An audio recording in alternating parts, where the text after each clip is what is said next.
So being in time has been taken as a cornerstone of existentialism, though Heidegger himself tries to distance himself from the term. What being in time added to the philosophical landscape, I think, is a certain persistence in questioning, a devotion to thinking that hadn't been seen beforehand, except perhaps, well, Kant, Hegel. He returned philosophy to its roots, I would say, in this thinking of the question of being that he approached in a entirely new way. Okay, let's lay it out. So in his introduction to Being in Time, he says that he wants to raise a question that has not been asked since the time of Aristotle and Plato, which is, what is the meaning of being? That this word that we use all the time in all of our copulas and sentences with the word is, that although philosophers have always asked, what is the being of beings, or what is the essence of everything that is, Heidegger claims that the meaning of being, what we mean when we use the word being, or even think of it as the essence of things, is a question that has laid dormant and not raised in the entire tradition of Western philosophy, and he wants to raise it again, and therefore Being in Time is supposed to be like the first step towards reawakening this question of the meaning of being. But then it takes the form, at least in the first parts, of this massive analysis of one specific being among others, which is what he calls Dasein, German word, hard to translate into English, but basically means us. Yeah. It's human existence. Dasein is literally being there, but it's the human being. Why does Heidegger approach the question, the general meaning of being, through this intensive analysis of who we are as human beings? Yes.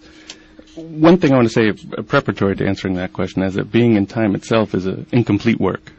The text as we have it is only a third of what Heidegger projected for the entirety. So to discuss the book is a fragment in some sense. It's a artifact of a particular point in his career, and he abandons it for philosophical reasons. The issue of being, as articulated in Being in Time, is formulated around Dasein, as you said.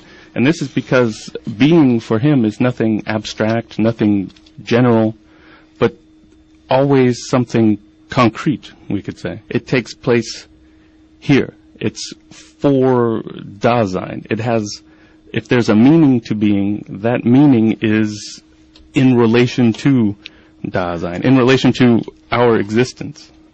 And the reason presumably being that Dasein, if I remember correctly, he says, is the one being whose own being is an issue for it. Exactly. In a way that's not the case, presumably, with other sorts of beings. For a stone, for example, its being is completely indifferent to it. Right. So when he, as he undertakes this sort of analysis of what he calls the existential structures, namely the kind of universal, basic, fundamental structures of Dasein, what does he find? Who are we in this existential, at this existential level of universality? Well, one thing he finds is that we're not always ourselves, or not even most often ourselves, and this is what he refers to as das Man, the they, in the sense that they say this is a good movie. They say you should see that. This impersonal existence he finds to be determinative of our existence. We flee from ourselves, he says, which isn't a complete loss of ourselves. But most of the time, we are not ourselves. Yeah, but in order to understand why he says that, we have to know what ourselves means to know what we're running away from. What is it that we're running away from? What is Dasein when it's in its, what Heidegger calls its inauthentic modes of being? As you say, the Das Man, the they self. What does inauthentic Dasein flee from? Right.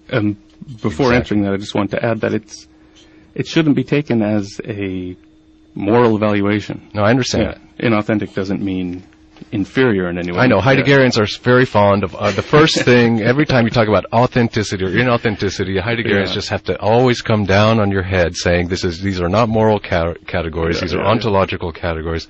But frankly, being in time is pervaded with a bunch of terms that come out of a kind of moral lexicon, and there's no way that you'll ever convince me that inauthenticity doesn't have some kind of moral overtone. But nevertheless, let's just say it's an ontological category. It's inescapable, you'll agree, though.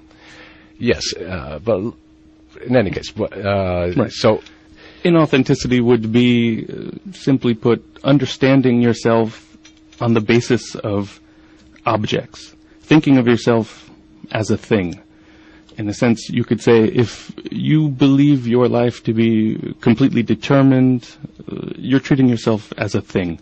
If you lose yourself in the world, this is almost an Augustinian theme in Heidegger, you're treating yourself as an object. And so this objectification of existence is inauthentic. It's a misunderstanding, a misrecognition of who we are and how we exist.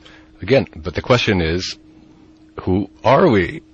What is this self-misunderstanding a misunderstanding of? So, in other words, I'm trying to get us to talk about what would Dasein in its authenticity consist in. Sure. That causes us to flee from it with what Heidegger calls anxiety or angst. We exist in a completely destabilized, desubstantialized manner. We don't have an essence. Right? This is one of the key theses of being in time, that the essence of Dasein lies in its existence, which is to say that our being is nothing that we have, nothing we possess. It's not a predicate, but rather we always have it to be. It's futural in this regard. We always have our being to be. And that absence of an essence, that lack of a pre-established or pre-programmed direction or path can be troubling to people and cause them to flee. Here I think you're approaching timidly the whole question of Dasein's temporality. And let me phrase it the way I would put it, that sure. Dasein is not a thing, and it doesn't have a being which can be possessed or even conceptualized as such. And to say that Dasein's essence is in its existence, I understand existence to mean that Dasein is temporally dynamic. Yes. That it's thrown into a world which is not of its own choosing, and once it's thrown into the world, it finds itself projected beyond itself into possibilities. Almost all of Dasein's everyday activities are projects of some sort or another. Right. When as banal as driving to work, and you know that you're driving to work in order to get there, and you're doing that work in order to make a salary.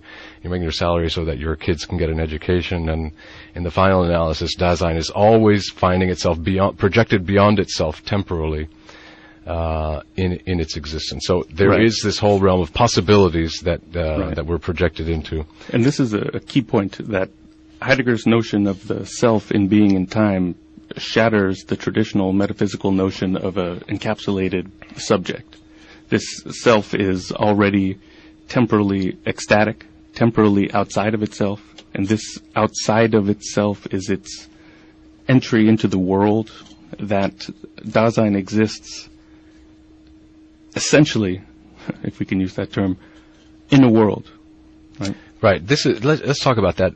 Because Heidegger says one of the basic existential structures of Dasein is being in the world. Dasein is always a being in the world. What does he mean by that exactly? Well, if you compare this with Descartes in the Meditations on First Philosophy, there Descartes says that if we want to really understand ourselves, if we want to understand what the subject is, what the I is, then we need to extract it from its environment. We need to remove it from its surroundings so that we can better see it for what it purely is. And the subject that he envisions is an extractable, encapsulated subject. He goes so far as to even eliminate the imagination as being part of the self, because this is too closely allied to the sense organs and the impressions that they receive. So Heidegger's notion of the subject, contra this, is that it's always within this world of projects, of concerns, that its being is always at issue for it, that it's always confronted with other beings, it's always exposed to others, to things, it's always runs the risk of mistaking itself for one of these things.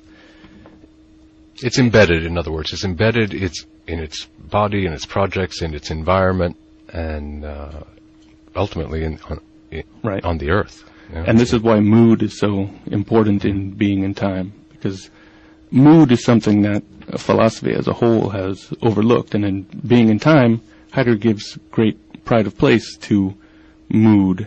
And if we think about this, a mood is not something that we have at our disposal. You can't make yourself happy on a moment's notice. You can't make yourself sad. It's something that comes over you from outside of you.